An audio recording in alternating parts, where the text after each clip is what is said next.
So like basically, what we're gonna do here is I'm gonna take a retrospective, give my personal opinions, subjective fucking facts, and the basic history of all these Final Fantasy games.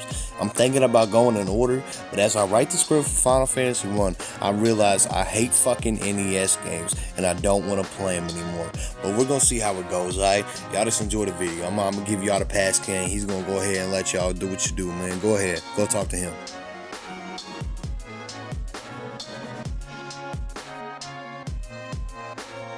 Final Fantasy is a game, a title that stands alone, a legendary pioneer that has forever changed the landscape of role-playing RPGs.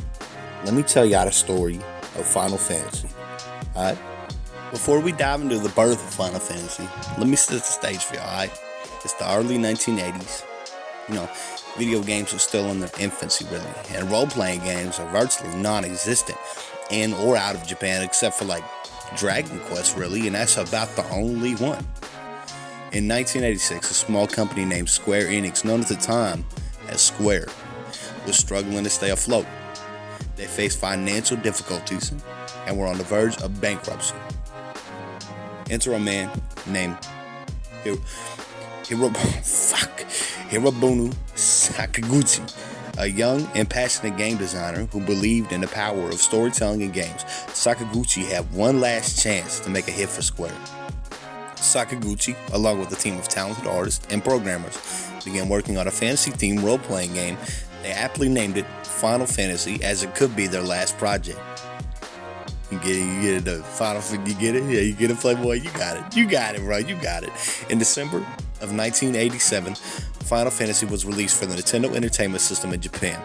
It was a risky move for Square, but it paid off. The game was a commercial success. The game's turn-based combat, open-world exploration, and deep character customization set it apart. Players embarked on a quest to save the world from chaos, controlling the party of 4 heroes. The success of Final Fantasy not only saved Square, but also laid a foundation for a legendary franchise. It spawned into numerous sequels, each pushing the boundaries of storytelling and gameplay.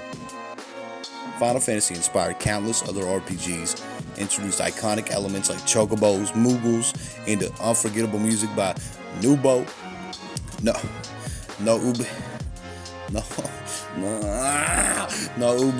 Uematsu. Beyond gaming, Final Fantasy became a cultural phenomenon. It expanded into movies, books, and even music concerts, captivating fans worldwide. And as we celebrate the history of the first Final Fantasy, we also acknowledge the legacy it has left behind, forever changing the way we experience the world of gaming. This game means more to me than life. It has touched me in ways that is indescribable.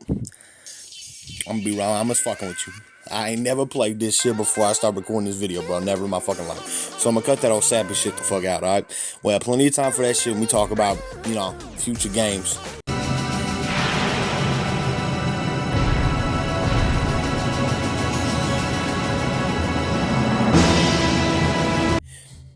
Alright, but let's get this story really out the fucking way so I can talk about games I actually like, alright? Let's get this fuck out of the way.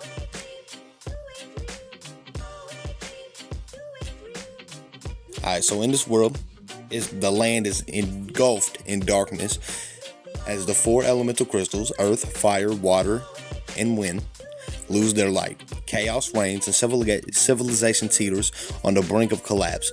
In this dire time, 4 heroes known as the Warriors of Light emerge. Players assemble the party, customizing their classes and names.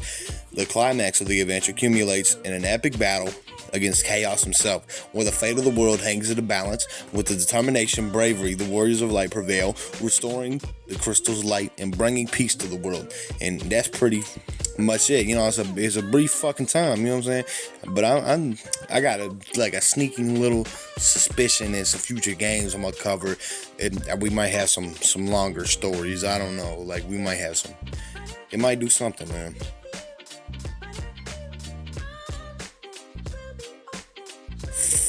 Fuck, dude, this shit fucking sucks, dude. I hate it so fucking bad. Like, I fucking hate this game. Alright, let me chill. on the home fucking stretch, dude. Alright, you begin by assembling your parties of 4 heroes, like I fucking said, their classes, their names, their playstyle. Each class possesses unique abilities and strengths, from the Valiant Knight, Mystic Black Mage, all that fucking bullshit. But actually, that shit, how you can pick your own classes and shit, is a pretty cool fucking idea, especially for the fucking time. In my opinion, it's just we never went on that with any other Final Fantasies really, unless you count something else. But as you and your party venture into the spiraling open world filled with towns, dungeons, wilderness, exploration is key. As you set to restore the world's balance by visiting each of the 4 elemental shrines tied to earth, fire, water, and wind. Look, the heart of the game lies in its turn-based combat. You can't really do it too fucking wrong, especially back then. There wasn't nothing to fuck it up with, like janked up over systems. It's pure fucking 1980s turn-based RPG gameplay, man. There's nothing really you could really look at it. You go when you buy new skills, and you get new skills from beating shit, and you get new weapons. If they fucked it up, I would have been concerned. You know what I mean? There's not really a way to do it wrong.